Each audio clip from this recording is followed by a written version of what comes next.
नमस्कार. पुन्हा एकदा आमच्या YouTube चॅनलमध्ये तुम्हा सगळ्यांचं मनःपूर्वक स्वागत. आजचा शब्द आहे चुळबुळ. आपण पटकन एखाद्या लहान मुलाला म्हणतो, "गप्प बस रे, किती चुळबुळ करतोयस?" मग ते मूल 2-3 सेकंद घाबरून शांत बसतं. मग हात हलवायला लागतं हळू पुढच्या सेकंदाला पाय हलवायला लागतं. त्याच्या पुढच्या सेकंदाला खुर्ची हलवायला लागतं. मग पेन्सिलशी चाळा करायला लागतं आणि मग एकटा जोरात ओरडतं, "आई!" याला म्हणतात चुळबुळ. किंवा अजून एक उदाहरण द्यायचं तर आपण लग्नाच्या पंक्तीत जेवायला बसलेलो असतो.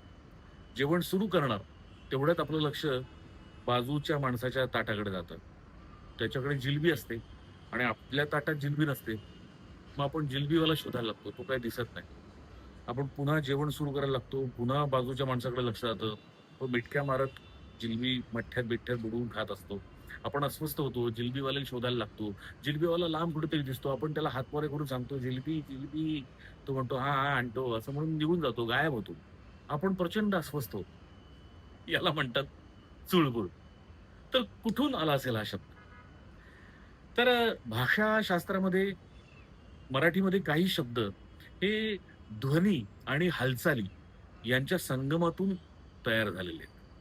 किंवा जुन्या प्राकृत मराठीमध्ये चळवळ आणि वळवळ या 2 संकल्पनांशी किंवा या 2 शब्दांशी साधर्म्य साधणारा किंवा या 2 शब्दांच्या मिश्रणातून, संगमातून तयार झालेला चुळबुळ हा शब्द असावा.